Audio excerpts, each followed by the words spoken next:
So with the microphones, I can't turn them up any louder than they are, so you should try and stay within like a foot of it and like kind of straight on. So. Okay, thank you.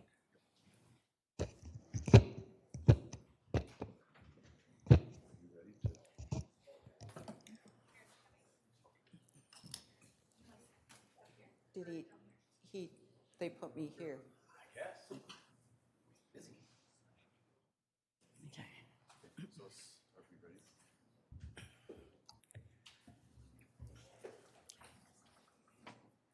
All right.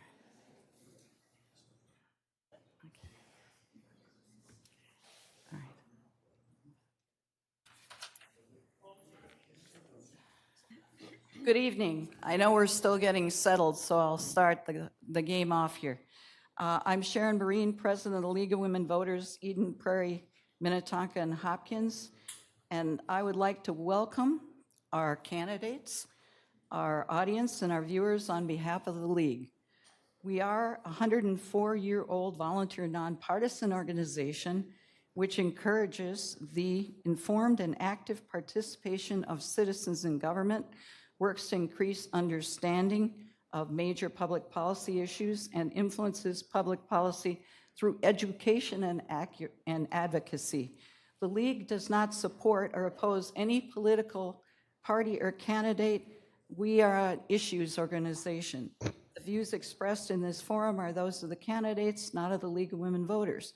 It is our purpose in sponsoring forums such as this to provide you with an opportunity to hear candidates discuss face-to-face the issues that are important to you, and the questions that are asked are provided by our citizens. This is nonpartisan forum. We ask that campaign buttons, campaign t-shirts not be worn, nor signs nor literature be distributed in this room. There are tables outside. Please silence your electronic devices. And now I'd like to introduce your moderator for this evening's forum, Deb Brinkman of the St. Louis Park League of Women Voters, and she is a member of our organization. Deb, take it away. Thank you, Sharon. Good evening, everyone. Tonight's forum is provided to give you the opportunity to learn about the candidates running for State Representative District 49A and 49B, their background, motivations, and goals in relationship to the seat that they seek. Candidates will be answering questions submitted in advance of or during the forum. To the extent possible, these questions have been reviewed by an impartial committee familiar with the issues. It's our intention in good faith to select questions that represent the interests expressed by the voters, that are focused on the future and not based on hindsight, that are relevant to the office being sought, and are not personal in nature, hostile, embarrassing, or unclear. Questions will be addressed to all candidates and may be consolidated or edited. And a quick note to the audience, we did receive a lot of questions in advance, so we'll do our best to cover a variety of topics. There's never enough time to cover all the issues in a setting such as this. If your questions were not addressed here tonight, please feel free to contact the candidate directly. Rules for this evening's forum are as follows. Candidates will be allowed an opening statement with a maximum of 2 minutes. During the question and answer period, answers will be limited to 1 minute unless designated by the moderator. Opening statements will be given in alphabetical order by the office being sought, and questions will be answered in rotating order. A 15-second warning will be given to the candidates. The candidates will also be given the opportunity for a 1-minute closing statement. Candidates, please finish your sentences quickly when you see the stop sign or you'll be interrupted. We ask that there be no demonstrations in support or opposition to the candidates or their positions, and that the candidates be allowed their full time to get their points across. Recordings of this event, whether in person or by computer, may not be used without the express written approval of the League. The League will only allow audio, video of this event to be broadcast in its entirety, except by the media reporting on the event. If you have a question, please write it on a 3x5 card available from our volunteers and raise your hand to have the card picked up. The candidates running for State Representative District A are Stacy Bedison and Alex Falconer. The candidates running for State Representative District 49B are Carly Cotiza Wittoon and Wendy Russo. Voters in these districts will vote for one candidate in November. Maps showing district boundaries are available at the tables when you signed in and on the League of the Minnesota Secretary of State's website. We'll begin with the candidates for State Representative District 49A to give their 2-minute introductory remarks. So first we'll start with Stacy Bedison. Thank you, League of Women Voters and everyone here and online attending and fellow candidates. My name is Stacy Bedison, candidate for 49A. I have lived in Eden Prairie for 15 years. We have 3 children. I'm an attorney currently serving as a public defender in Veterans Treatment Court, a restorative justice program for veterans, and as an appellate attorney for indigent clients in the Minnesota Court of Appeals and Supreme Court. I am also a small business owner of a PR firm focusing on crisis communications. As your state representative, I will work to move us to a better place, and I encourage voters to really ask themselves, is Minnesota better off now than it was 8 years ago, when our current representative has began her representation? Are children doing better across Minnesota in school? The answer is no. Only 50% of children are reading and able to perform math at state level standards. Minnesota is now ranked 19th in the nation for education. Just 6 years ago, we were 5th. We are failing our children, and the data demonstrates it. Do we have enough police officers, and do they have enough resources to serve our communities? No. This is common knowledge, but I also know this personally because I have met with both police chiefs from Eden Prairie and Minnetonka and am endorsed by the Minnesota Police and Peace Officers Association and Hennepin County Deputy Sheriff's Association. They endorse me because they know I will advocate for public safety and policies that support law enforcement. How are the middle-class families doing? How's taxes? The number one concern in Minnesota, according to a recent survey, is the economy. I ask voters of 49A to elect me to the House to address all these and more issues impacting our great state. Thank you, Stacy. And Alex Falconer. All right, thank you to the League of Women Voters for hosting this forum. For those who have joined us today and those who are watching online. My name is Alex Falconer, and I'm running to be your next representative in 49A in Eden Prairie and Minnetonka. My wife and I moved to Eden Prairie over a decade ago, choosing this community to live and raise our family.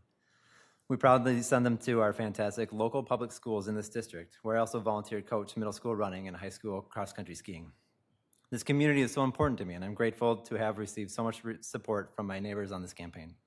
I want to start by thanking Lori Pryor, who has dedicated the last 8 years representing our community. Her tireless efforts have helped create positive change we can all be proud of. I am running for the seat not just to become your next representative, but to be someone who represents us all. I am running for you. I want to keep our schools excellent, to represent our shared values, and use our government as a tool to strengthen our communities. Eden Prairie and Minnetonka consistently rank as a top choice for people to live, work, play, and retire. I am running to continue this tradition of excellence, but to also further the progress we've made for our families and our children, and to address new issues that affect us all. I want to ensure our local community thrives, that our communities stay safe, and that new families can afford local housing, that our air and water stay clean, from the boundary waters to our own Purgatory Creek, and continue to fight to combat climate change. I want to expand our healthcare options, like opening Minnesota Care, to everyone as a public option, so the 400,000 Minnesotans that do not have healthcare can have access to an affordable option. And there's so much more that we can do together. Thank you all for coming here tonight. And across the country, billions are being spent to try to keep us distracted and disinterested in our elections. You've chosen to take this moment to engage in the most sacred of duties as American citizens, to be informed in our electoral process. I applaud everyone here and watching online, and I would be humbled and honored to be your choice to be your next representative. Thank you once again to the League of Women Voters for hosting this event tonight. Thank you, Alex. And now we will hear opening remarks for the candidates for State Representative District 49B, starting with Carly Cotiza Wittoon. Thank you.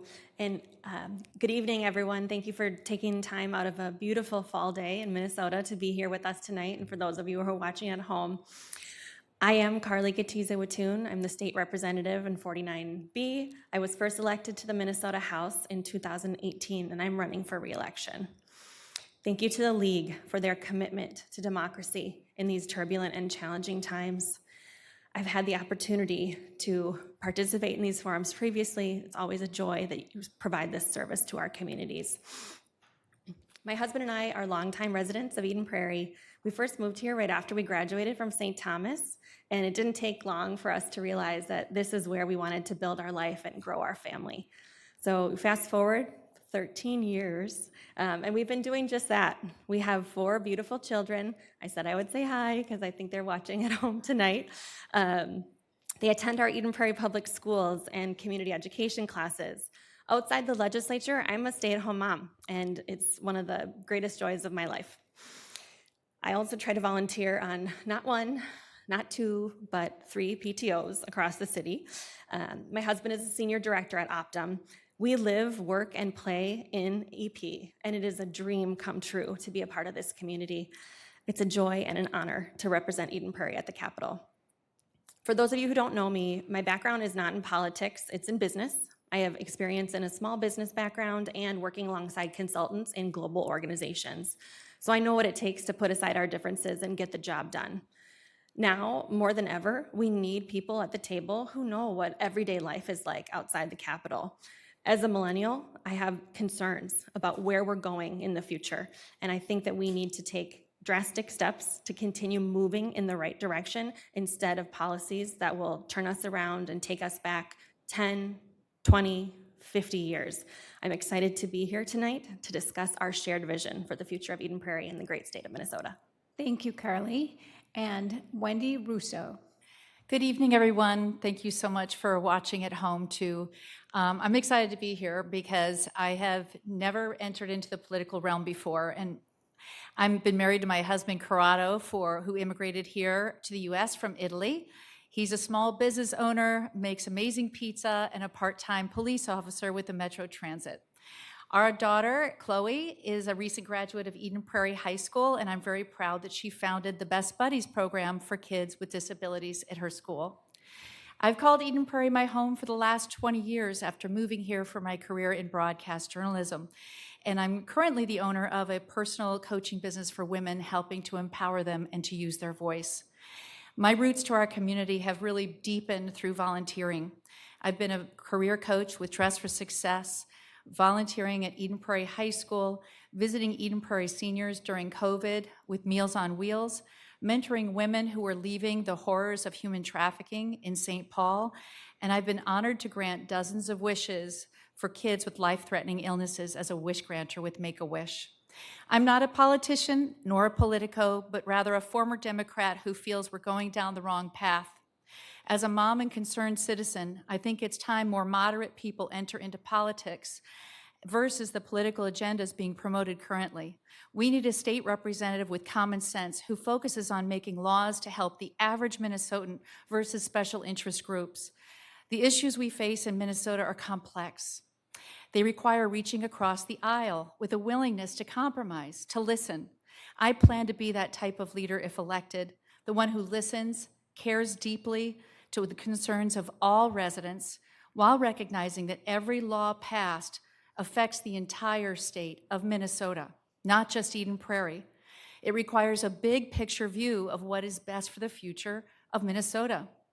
I would be honored to be elected as the voice for our district at the Capitol. Thank you so much. Thank you, Wendy. Now we will proceed with our 1-minute question or 1-minute responses to our questions, and the answers will be done in a rotating order. So I'll try to give you a heads up. Our first question, Wendy, we'll start with you. Other side. Okay, there we go. Wendy, we'll start with you. I was wondering.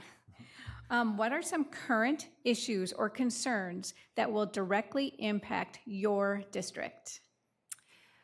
My district is very much impacted by taxes right now, and that starts with the fact that we have spent so much money in Minnesota that has originally was going to be earmarked for a surplus going back to the citizens. I've heard a lot of concerns from seniors who are still paying Social Security tax, even though the DFL ran on the fact that they would eliminate those for seniors. I've heard complaints about being taxed out of their homes as seniors. I think we need to address the senior issues specifically because there is a large generation of us who are heading in that category, and according to AARP, I'm one of those. But it's important that we focus first on making it affordable in Eden Prairie for working families, for seniors, and for single people who are trying to make it on their own. Thank you, Wendy. And Carly? I turned my microphone off. Some of the issues that I hear a lot about from folks when I'm knocking across the district, always childcare affordability. Eden Prairie has a great reputation of a spot to build and grow your family and educate your children. So people are moving here because they want to do that, just like my husband and I. And so childcare affordability is a big issue on folks' minds. And it's not just the folks who have kids, it's grandma and grandpa too, and neighbors who are being asked to help. Affordable housing is another issue that I hear a lot about, particularly from seniors. We've done a lot of work in terms of property tax relief for these seniors and for people who want to age in place and stay in their home.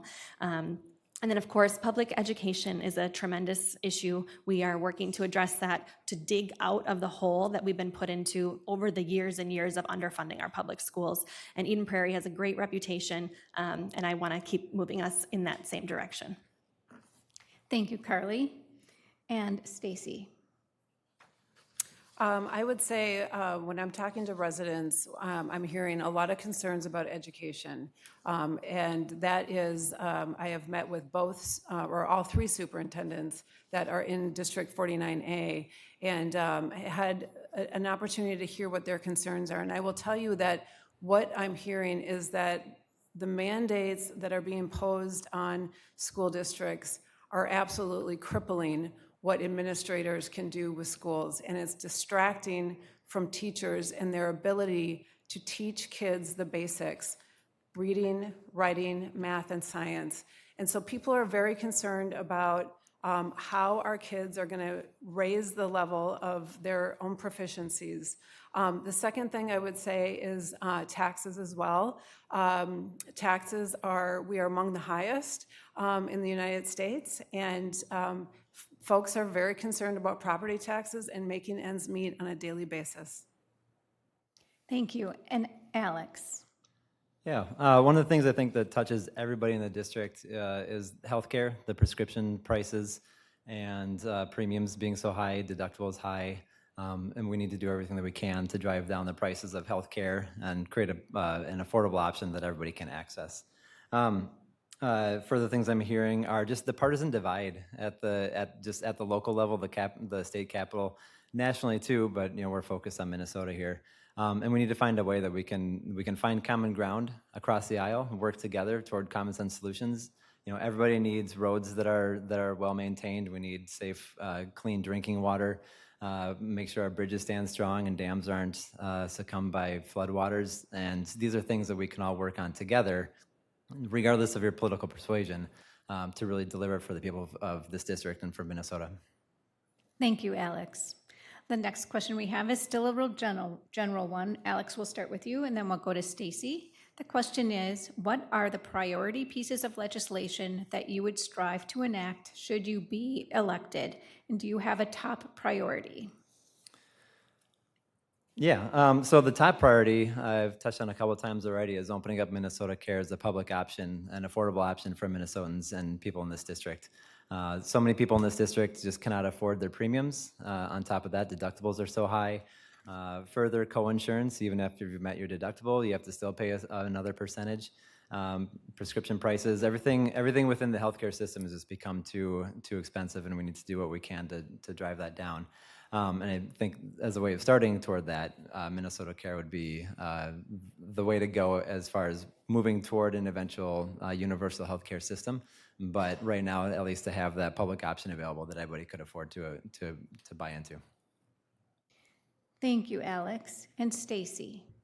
The first thing I would want to look at is education and how are we ensuring that all children are able to succeed. We know that what we are doing right now is not working. We know that the mandates are really taking away from teacher time, and they're taking away from principal time in terms of doing what they want to do. There was a survey done recently of principals, and 76% of them felt that in the last legislative session, 2023, that their concerns were not heard, and they're really struggling in the schools, and we see that in the data and the numbers of how kids are not doing well. The second issue I would really want to look at is taxes, and where can we give tax relief, particularly to those who are most vulnerable. And I would say first of all, middle-class families need a tax cut, and then the most vulnerable would be our seniors on Social Security. Thank you. And Wendy? The most urgent concern right now is our schools, and Eden Prairie School Board just released a newsletter that read, although Eden Prairie received additional funding, there were significant new unfunded mandates and expenses. Many suburban districts had to lay off teachers, staff, and increase class size and cut programming. We have got to get a control of our budget. The budget, the spending, the mandates coming top-down, one-size-fits-all approaches do not work for every district. We need to allow local educators, the local school board, to make those decisions about what money they need, where it needs to go, and we need to remove some of those mandates that the educational system really cannot afford to do right now here in Eden Prairie and beyond. So that's my first priority. The second one is definitely reducing taxes. I want to look at small businesses for a moment. They are being stressed with that family medical leave program. They are potentially going to have to pay an employee 20 weeks of salary. They cannot do that. That's something that a corporation could do, but the small businesses are complaining. Thank you. Thank you. And Carly? So this past session, we were able to do a lot of great things for the people of Minnesota. Two things that remained on the table that are still priorities for me. My proposal called the Great Start Affordability Program is a sliding scale expanding childcare subsidies up through middle income earners. Right now, if you earn more than $60,000 a year in your household, you don't qualify for any childcare subsidy. And I know that that's really hitting people in their pocketbook. So by giving folks money back to spend on food and housing and the necessities and a little bit of fun every once in a while, right? We can really help the average Minnesota family. Secondly, secure storage for guns is also a top priority for me. We were able to pass universal criminal background checks and extreme risk protection orders at the Capitol in 2023, but secure storage is something that didn't make it to the finish line, and it's a top priority for me. Thank you, Carly. Our next question will be on reproductive rights. Carly, we'll start with you, and then we'll go to Wendy. The question is, do you support the freedom of healthcare choices, and would you vote to restrict access to reproductive healthcare, including abortion and fertility treatment in any way? Please explain. Thank you for that question. So I was the author of House File 1, which was the Protect Reproductive Options Act here in Minnesota in 2023. After the overturning of Roe v. Wade, which saw almost 50 years of settled precedent at the Supreme Court did something it's never done before and took away rights from American citizens. That our local version of the Protect Reproductive Options Act allows people to make their autonomous decisions about their own reproductive health care. And the way that we worded it, and the language is really important, is that we included IVF, we included fertility treatment, we included all of these things, because when you talk about reproductive health, it's not just about abortion. I would not vote in any way to restrict a person's right to choose here in the state of Minnesota. And I really hope that we don't face a Trump abortion ban at the national level that would impact us here in Minnesota too. Thank you, Carly. And Wendy. The abortion law is already into law here in Minnesota, so there's no fear of that being removed. I will say that I agree with Amy Klobuchar, who stated to CNN that she supports allowing for limitations on abortion in the third trimester that do not interfere with the life or health of the woman. So I agree with that. I think that women deserve a right, and they should have a right, and they do have a right. But I also think in third trimester, at that point, we might want to open up options and make it easier for adoption. I'd like to shorten the adoption time period that it takes and the amount of money it is for adoptions. And my mom was a teen who was pregnant and had to leave college early. And she was allowed to come home and live with her mom, but not everyone has those possibilities. I think we need to think about teens who want to have their children, help support them through that, and be able to give them the funding they need for that first year of life. Thank you. Thank you, Wendy. And Alex? Yes, I am proudly pro-choice, and I will stand for the protections that we've given women in Minnesota to my last breath. I grew up in Red Wing, Minnesota. My mother was the first female physician, and she worked quite a bit of time at the local Planned Parenthood. I learned from an early age how important it is for everybody to have decision-making powers over their own body, and government should never get in the way of that. So, simple answer: yes, I would oppose any attempts to roll back the restrictions that we have. We've seen GOP legislators across the country imposing dangerous bans that leave doctors afraid of going to jail if they needed to save the woman's life, and that's just something that should never, ever happen in Minnesota. Thank you, Alex. And Stacy? Can you read the question again, please? Yes. Do you support the freedom of healthcare choices, and would you vote to restrict access to reproductive health care, including abortion and fertility treatment, in any way? Please explain. So on reproductive health, I support women and their choices to control their reproductive health. I am a mother, and I have born 3 children, and that is super important to me. What I want to make clear, though, for folks is that in Minnesota, it is a constitutional protected right for a woman to have an abortion. So we start there, and I feel like there's a lot of fear-mongering going on around this abortion issue, because what we have now is a constitutionally protected right in Minnesota. There's not much one person could do to really pull that back. What I will say, though, on the current state of the law in Minnesota regarding abortion up to the 3rd trimester is that Gallup poll shows that most people support first trimester abortions. Many people support 2nd trimester abortions, but 3rd trimester abortions, which we now have in Minnesota, is something that people are uncomfortable with the exclusions of the health and welfare of the mother. And that's something I really feel like we need to take another look at. Thank you. Our next question will be on education. Stacy, we will start with you, and then we will go to Alex. The question is, according to the Minnesota Department of Education, the number of students meeting grade level standards in reading and math has declined.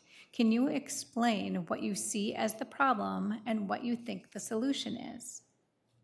Yeah, I think there's 2 problems. One is, as I've mentioned before, the amount of mandates that the legislature has passed, especially in 2023, is suffocating school districts. It's suffocating principals. They are overwhelmed with trying to find staff and resources to fulfill these mandates. It has taken local control away from these school districts and required a one-size-fits-all. And it is absolutely impacting how teachers can reach the students that they need to reach. The second thing I think is extremely important, and we have to keep talking about this, is the mental health of our children. We have seen the mental health decline of our kids over the last many years, and I know principals too are really struggling with how do we address the mental health. So I don't know exactly what the answers are to addressing the mental health, but I do feel like that is an explanation for why we're seeing a decline in these state standards. Thank you, Stacy. And Alex? I think across the state, including in our own districts, there is too much emphasis placed upon teachers to be teaching toward a test and not enough emphasis on kids being taught how to critically think, and to come up with solutions to life's problems outside of filling in a bubble on an exam. The way our education system is set up is that the state does have requirements that districts are supposed to meet, and local districts are left to the school boards and to the schools to determine how to get there. I think our schools need a little bit more funding to overcome some of the challenges that the kids are having, to be able to address the root causes of why our school district grades are slipping.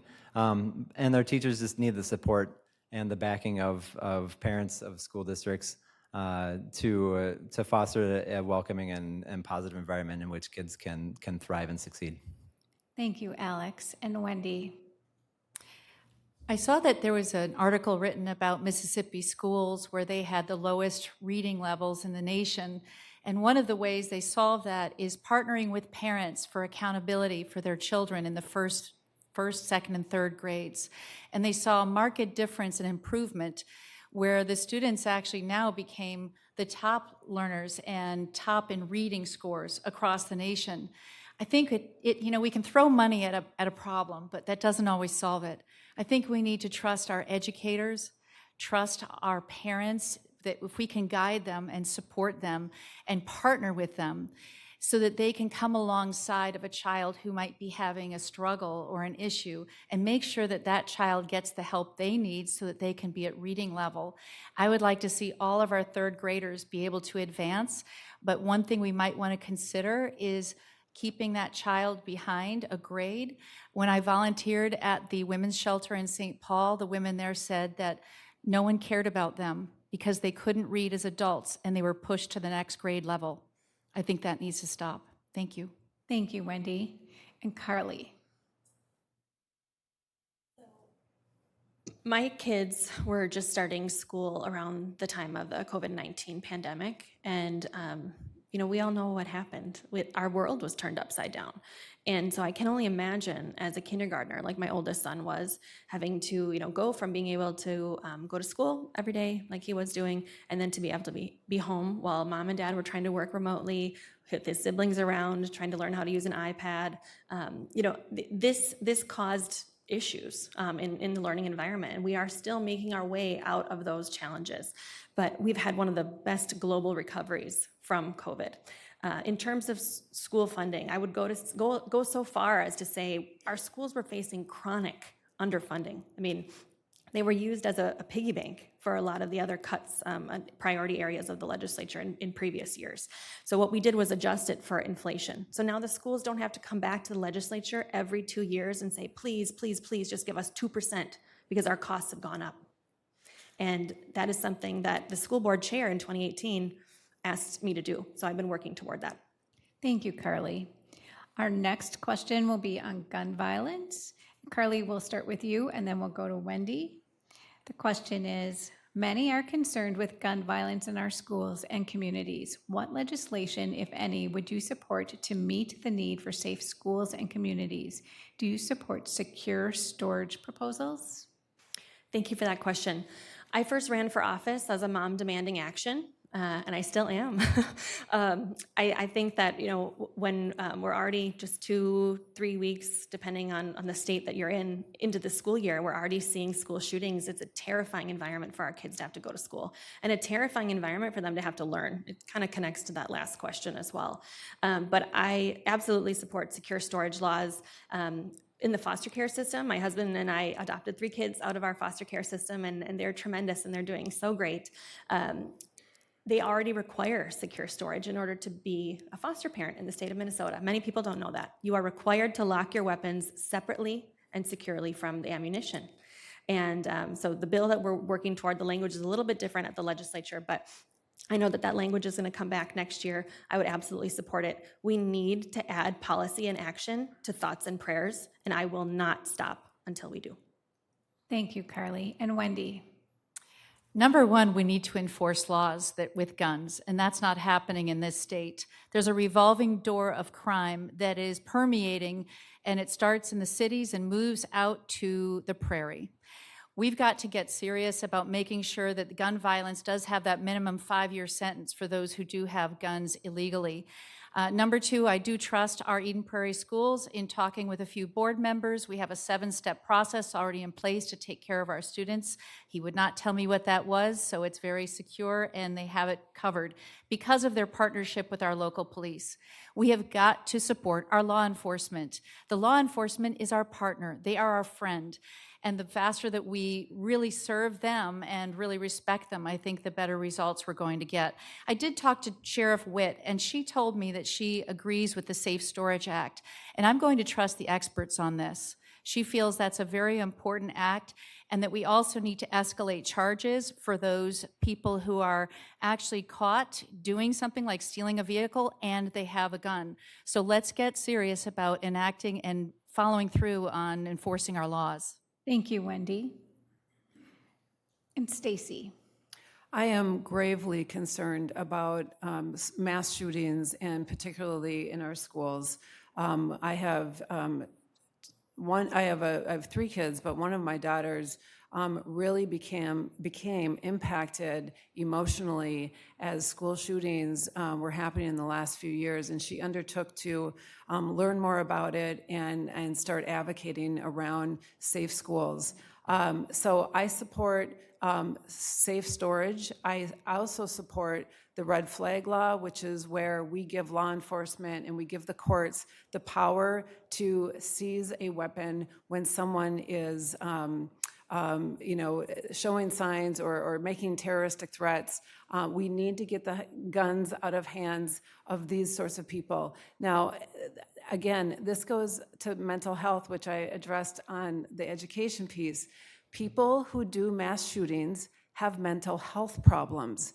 People who own guns lawfully and are responsible gun owners don't do mass shootings. So we really need to address mental health in this state and in this country, frankly. Thank you, Stacy and Alex. Well, I think the most recent example that's on everybody's mind here and from Georgia and the tragedy that happened there is that we simply have not done enough. I'm running as a dad demanding action. The safe storage, absolutely. I'm thankful that we have the red flag laws and what the previous legislature did. But yeah, we need the safe storage. I grew up in Red Wing, Minnesota, on 30 acres hunting. So I'm a gun owner myself, but the guns and the ammunition are not stored in our house. They're safely away.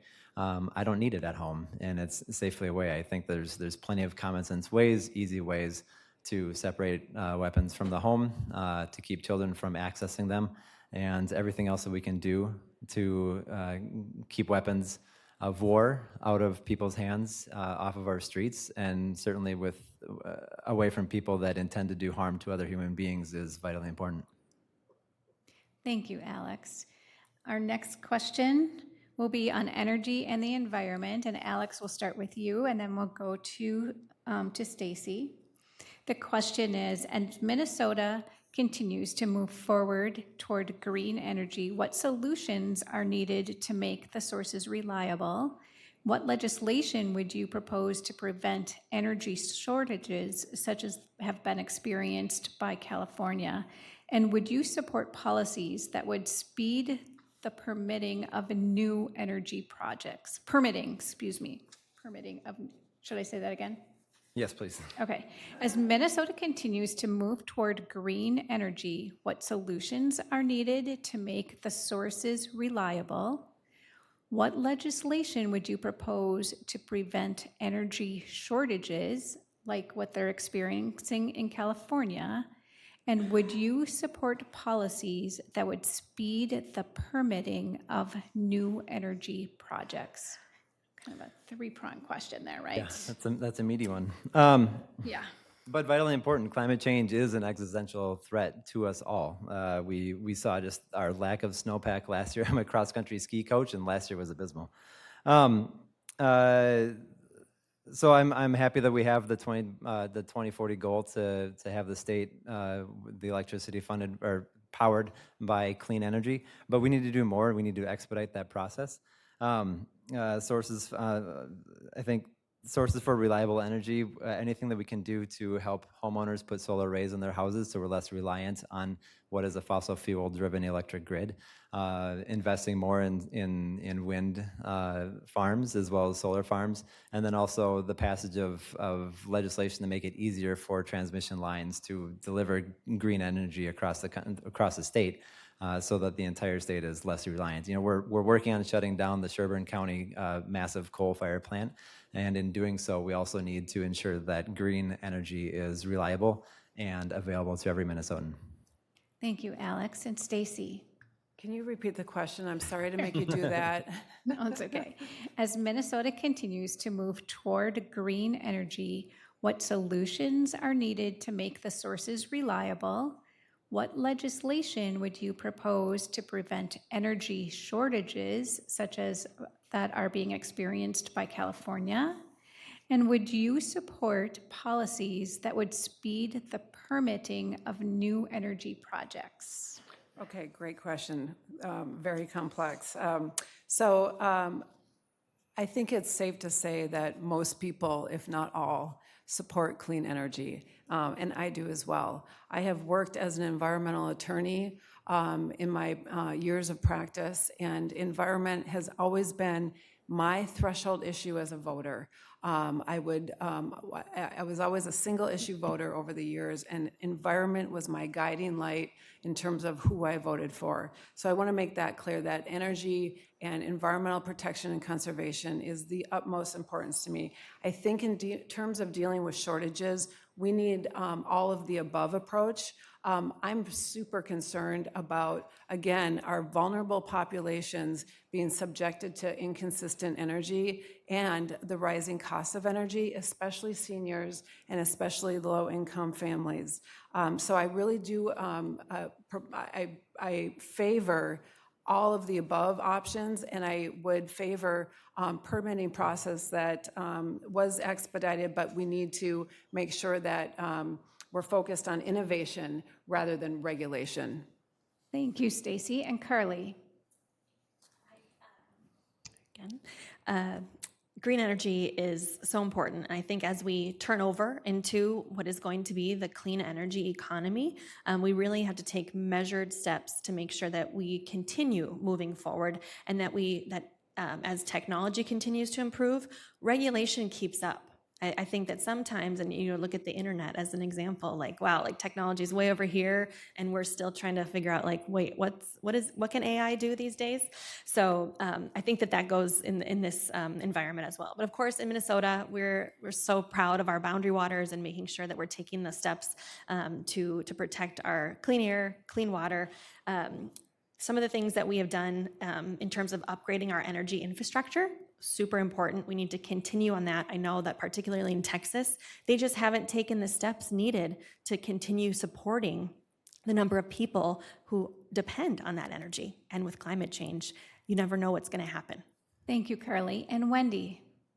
Green energy is very important, and the water clarity and cleanliness, and also, in my opinion, we need to have things that are affordable, though, in terms of any kind of clean energy choices. So to me, it has to be reliable and affordable for all. One of the things I've learned as a climate reality leader is just the steps that we can take as citizens. So I like the fact that we are moving in that direction. In terms of it being 2040, I'm hoping, yes, that speeding up the permitting of green energy projects is a good idea. I know that Walls was looking at streamlining that, and also being able to store energy, because we need to make sure that in the cold winters, and I anticipate we're going to have some still, is that we'll be able to support ourselves no matter what energy source we have. So I want to make sure that it's reliable, safe, and affordable. Thank you, Wendy. All right, next we will talk about taxation. We have a couple different questions on taxation, and Wendy, we'll start with you for the first question. Minnesota's income tax brackets range from 5.35% to 9.85%. The states surrounding Minnesota all have lower income tax brackets, such as North Dakota, South Dakota, Iowa, and Wisconsin.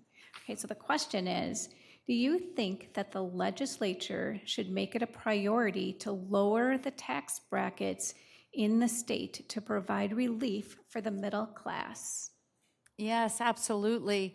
As I'm talking to people at the doors, the biggest concern is their savings eroding as seniors, first of all, but also a lot of families and people who are business owners are moving out of the state. So people with an income of 200,000 plus, the high earners are leaving the state. That's going to erode our tax base. And incoming, the migrating in, is around 25,000 from the last article I read. So we really need to maintain our tax base, and also we want to make sure that we are competitive with other states. We're also number one in corporate tax rate, and that prevents businesses from wanting to move to Minnesota, and it's preventing our growth, our GDP. We're actually fourth from the bottom. So we need to improve that. We need to stimulate the economy by pulling back on taxes, and I think we'll see things start to chug along after that. Thank you. Thank you, Wendy. And Carly? I would absolutely support tax cuts for our middle-class income earners. As in my time so far at the legislature, I was the author of the child tax credit that we passed this past session, which cuts Minnesota's childhood poverty rate by 1/3. It is the largest child tax credit in the nation. I'm particularly proud of that, and I think that all of us who know that our money is going to an area that fewer children are going to be growing up in poverty in Minnesota, we can feel good about that. I also think that we need to continue making sure that families have access to a K-12 education tax credit if they need help buying school supplies, those sorts of things. You can keep your receipts. That went up this past year if you didn't know. We helped renters because now we know that rent is even out here in Eden Prairie, it's actually more expensive than living downtown Minneapolis. So we need to make sure that renters have access to their rebate. They don't have property taxes, but they have the renter's tax credit. And so these are all things that we can continue to expand and make sure that middle income families are in a better situation. Thank you, Carly. And Alex? Yeah, I would support lowering taxes for the middle and lower class families of Minnesota, but we just have to remember taxes are always a balancing act. Yes, Minnesota does have a higher tax rate than many of the other states surrounding us, but it's important to remember what we are investing in.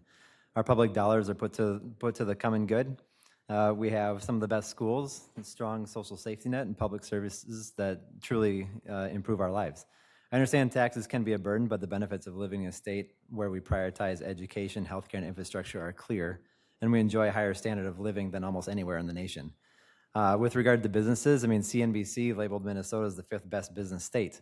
I mean, just look at the number of Fortune 500 companies we have down to the small businesses that we have and the ethos of entrepreneurship of Minnesotans, and I couldn't imagine a better place to live and work in.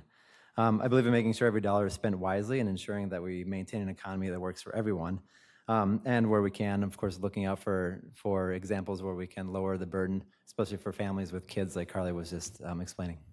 Thank you, Alex. And Stacy?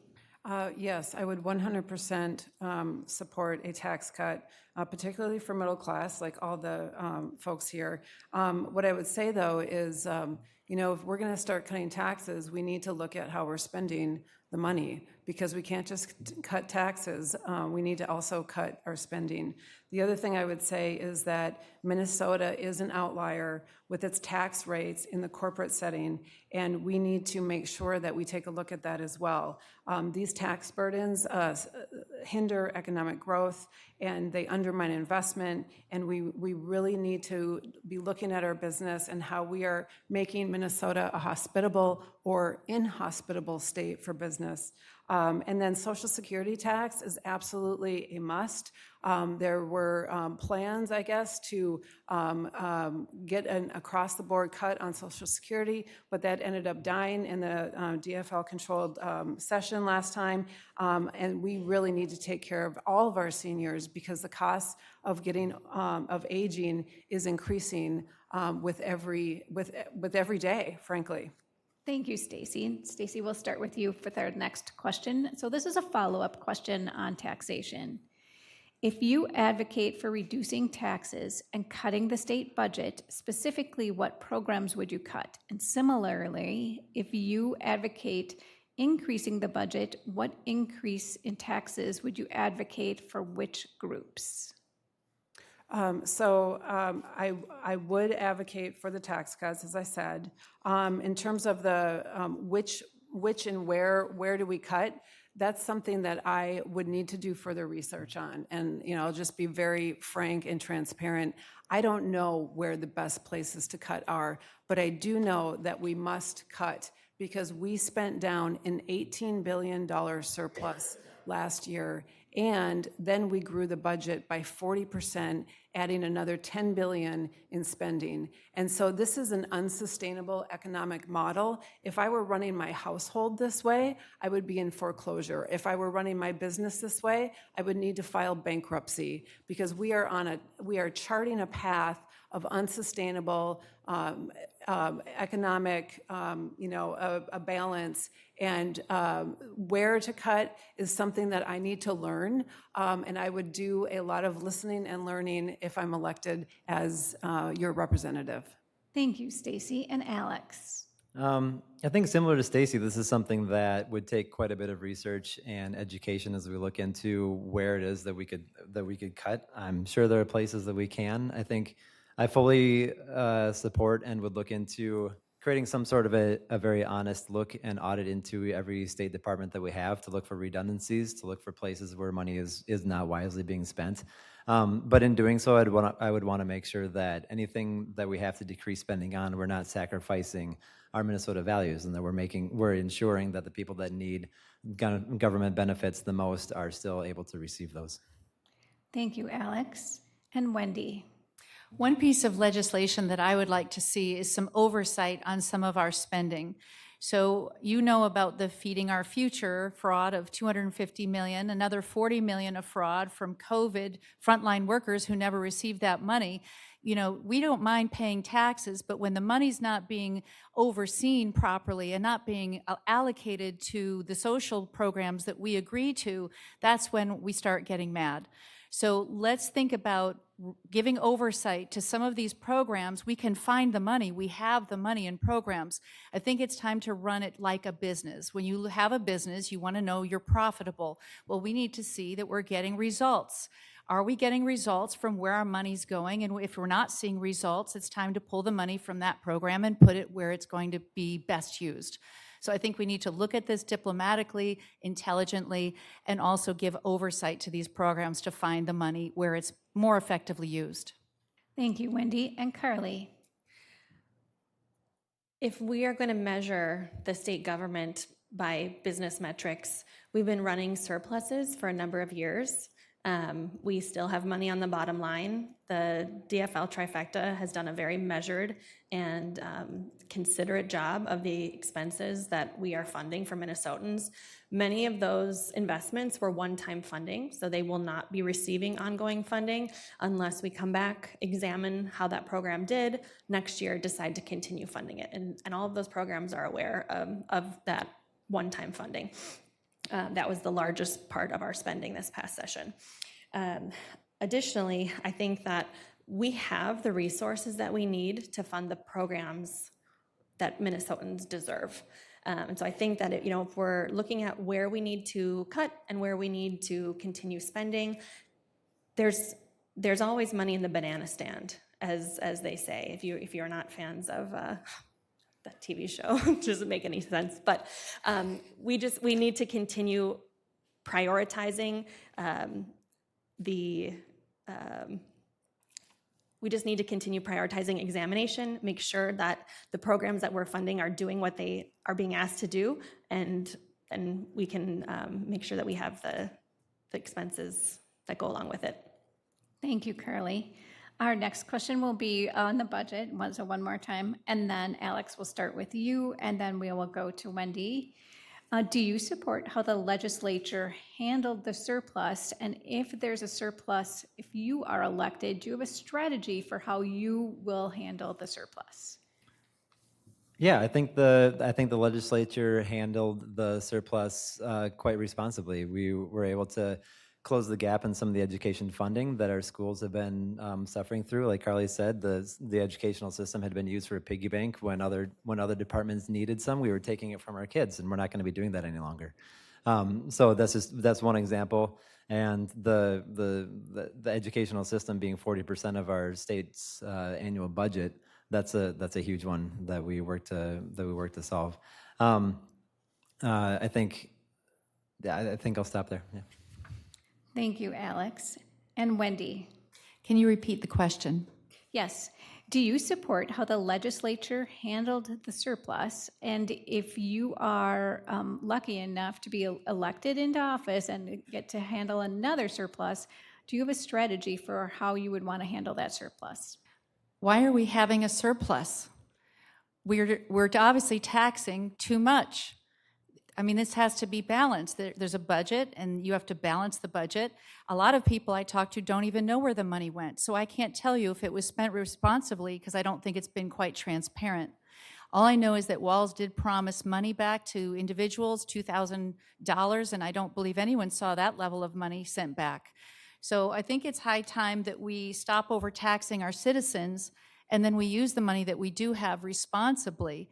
I think that a lot of Minnesotans are just feeling as though they're left behind in the decisions that are being made. Besides that, though, I would like to see any funding going towards infrastructure that's needed for our nursing homes.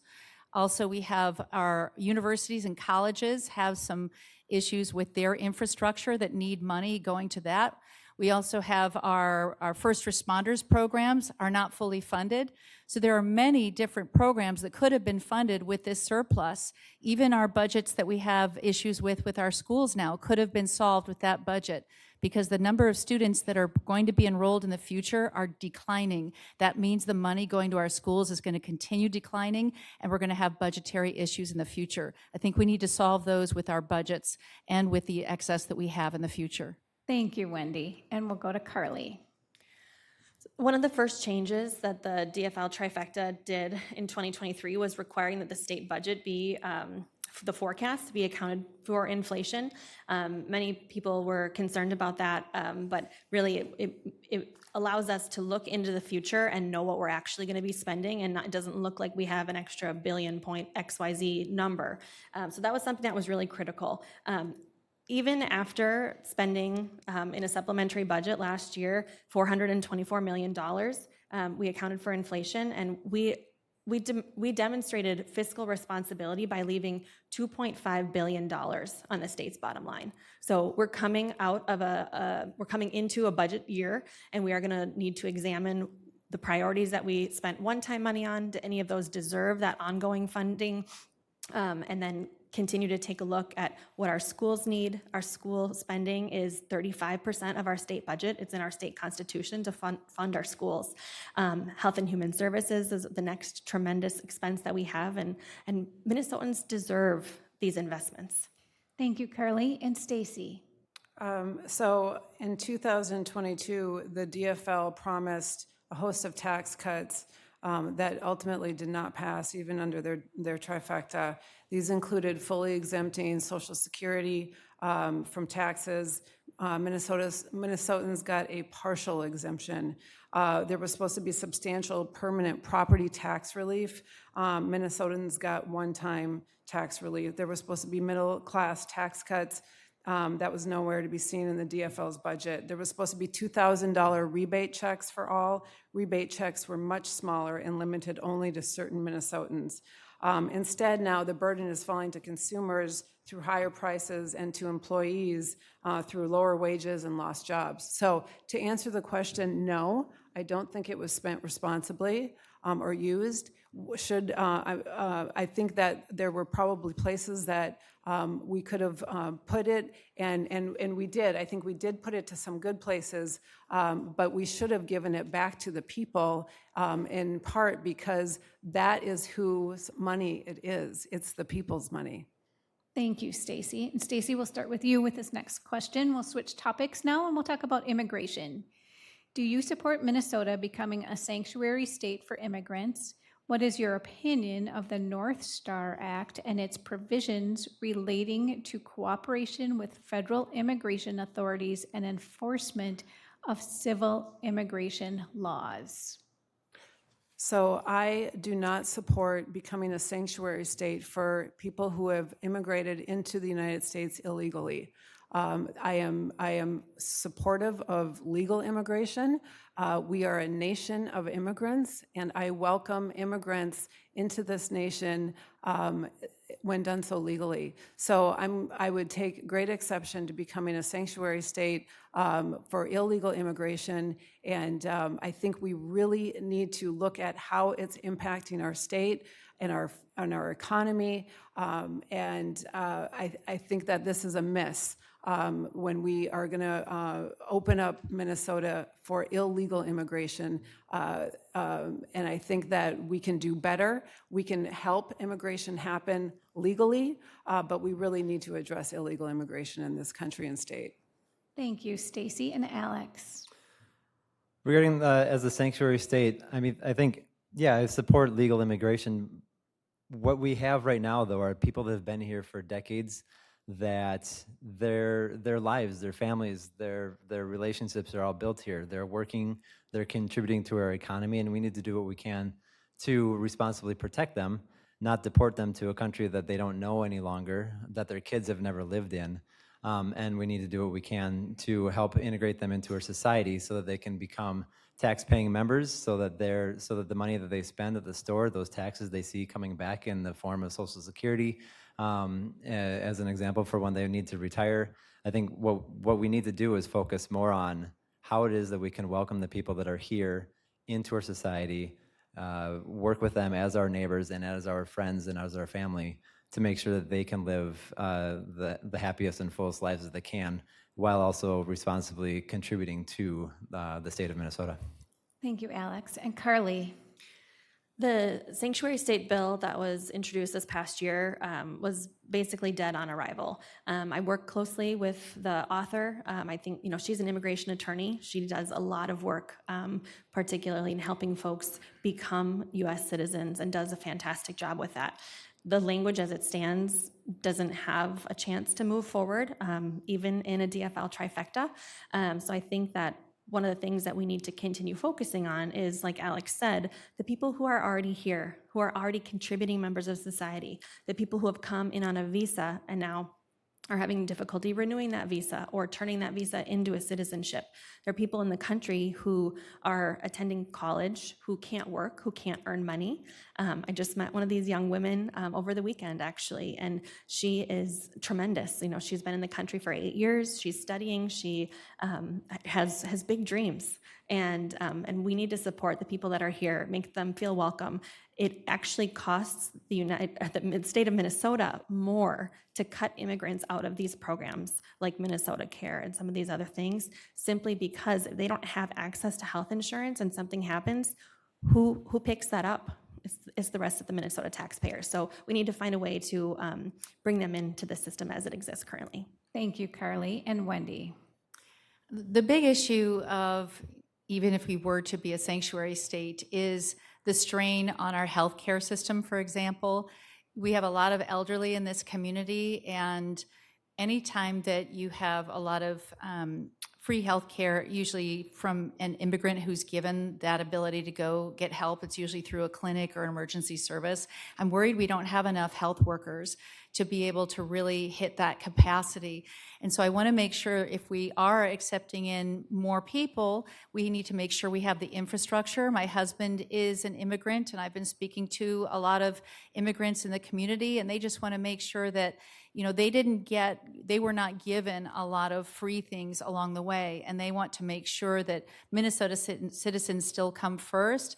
We do want to legally bring in our new citizens who are immigrants, but we also want to make sure that it doesn't put a strain on what we currently have with our health care or any other social services. Thank you.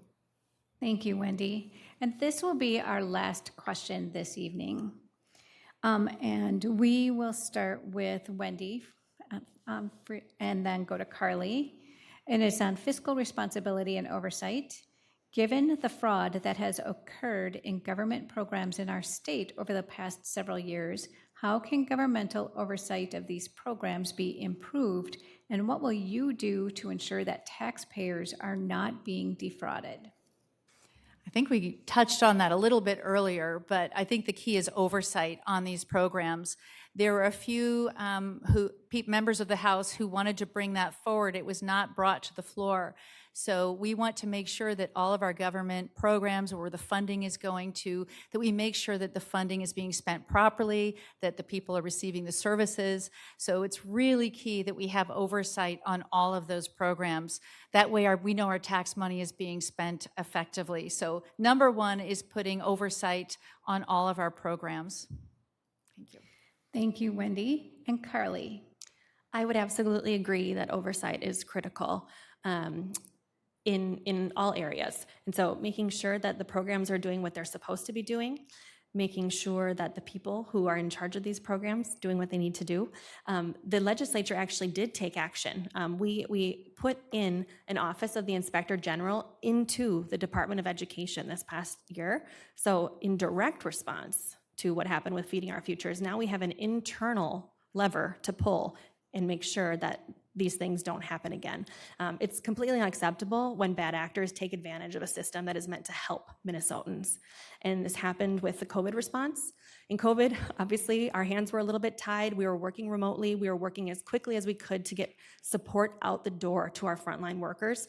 And I think that, some things might have been overlooked. It makes me so mad to know that people took advantage of what we were trying to do to help people. And that was back in a divided legislature. So the Democrats were not in charge of that program specifically. Republicans led the Senate at that time, and we worked together to help Minnesotans. We still have to remember that it's people that we're trying to help, and bad actors are going to take advantage whenever we let them. So absolutely, oversight is key. Thank you, Carly. And Stacy? Yeah, agree on oversight. It's obvious we need more oversight of programs, so I'm not going to repeat what the two other candidates just said. I also think we need accountability. We need people to be held to account that have let things like this happen. And I really feel genuinely that Governor Walz washed his hands of the Feeding Our Future fraud and just kind of brushed it off as, well, these things happen. They shouldn't happen, and what are we going to do to make sure it doesn't happen again? So accountability seems to be something that's really lacking, and I think if people are held to account, maybe we would have less fraud, waste, and abuse. Thank you, Stacy. And Alex? Well, I think this is something that the four of us up here agree on. Yeah, the bad actors are always going to be looking for a way to take advantage of a situation where they can use their own self-interest and motivated by their own greed to defraud the taxpayers and to try to get what they can out of a very hard situation. We were all reeling from COVID. The state agencies worked as quickly as they can. There was obviously some issues, and some people took advantage of that. I agree, and I am glad to see that the Inspector General of the Department of Education is now in place to make sure this can never happen again. I would support these sort of positions within every department, just to make sure that we're cracking down on fraud, making sure that loopholes are closed, and making sure that taxpayers' dollars are being spent as they are supposed to be, and that we're doing right by the taxpayer. Thank you, Alex. Now we'll proceed to our closing remarks. Again, they're 1-minute closing remarks, and we will rotate the order of which we did our opening remarks. So Wendy, we will start with you. National politics have taken our eyes away from the responsibility of government at the local level. It used to be that people would look at the person versus the party. I'm not running to be the representative of a political party. I'm running to represent the hardworking citizens of Eden Prairie. I plan to be a representative who is transparent, available, and responsive. Someone who will take the time to listen and have compassion regardless of the party. We deserve to have a representative who will be responsible for our tax dollars, who will put the success of our children's educational outcomes above political agendas, and who will partner with law enforcement to support the resources they need for our youth to be given a safe and protective environment. No one political party has all of the answers, which is why I intend to continue seeking answers from you, the community, principals, educators, business owners, and law enforcement. Let's unify Minnesota and work together solving problems in new ways. Feel free to reach out to me at my website, russo4mn.com. Thank you. Thank you, Wendy. And Carly? Thanks again to the League for hosting this forum tonight. And if you do have questions that didn't get asked, I'd be happy to chat with you offline. I'm running for re-election because as a millennial mom and a legislator, I can't stop working toward a better future for our kids and our grandkids. I won't stop fighting for common sense gun laws, equality for our LGBTQ plus neighbors, or affordable childcare. I don't even stop thinking about our responsibility to care for our environment and for each other. We need younger leaders at the state level, making laws that are going to impact us now and in the long term.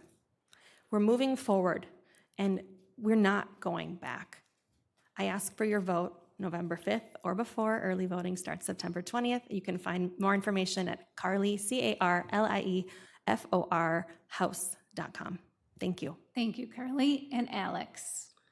Yeah, I want to thank everybody again for coming out tonight and for the League for hosting this forum, and for all of you for taking an active interest in our democracy.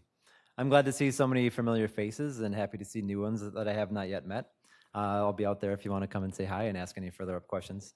I hope today you've seen a glimpse into a future where we can work together to make choices that can strengthen our communities. If elected, I promise to be a voice for you and to work hard to ensure that we can all live in a place where we have clean air to breathe and safe places to play, have local economy that supports employees and business owners alike, and a healthcare system that is truly affordable and allows everyone access to the care that they need, and public schools that are the envy of the state. I believe that this future is possible. If you believe that too, join us at alexforhouse.org. Thanks again for everyone for being here tonight, and I look forward to the rest of this campaign. Thank you, Alex. And Stacy? What I want voters to know is that I am a lifelong swing voter. The environment was always my single issue that I voted on. And if I could find a fiscal conservative who was also a champion of the environment, they got my vote. I am now running as a Republican. What does that mean for 49A voters? A vote for me means that you are electing an independent thinker who is only beholden to the best ideas. Whether it comes from a Democrat or a Republican, it doesn't matter to me. As a fiscal conservative, I'm not anti-government and I'm not anti-tax. In fact, I believe that government is important to solve many problems. That includes meaningful spending. I want to make sure that voters and residents, however, are getting the best bang for their buck. My biggest concern is representing our community's values and focusing on priorities that matter to people, not political agendas and not political platforms. If I earn your vote, I promise to you this, that I will vote the priorities of this district, and I'm beholden only to you.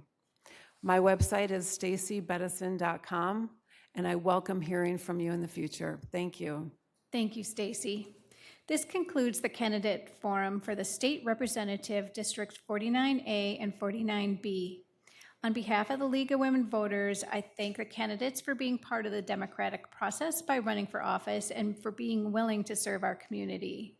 Thank you also to the League of Women Voters volunteers, our audience here tonight, and those viewing this event virtually for your participation in this candidate forum.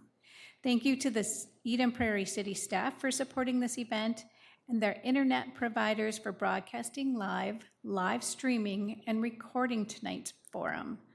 On-demand viewing can be accessed at lwvmeph.org. For additional election information, we encourage you to visit vote411.org, the League of Women Voters award-winning one-stop shop where voters can register to vote, find their polling place, and learn how candidates stand on issues. Please remember to vote in the November 5th election. In-person voting begins September 20th. Your vote is your voice. The League of Women Voters welcomes new members, both women and men, at lwvmeph.org. This ends tonight's candidate forum. Thank you and good night. And audience, please join me in a round of applause for our candidates.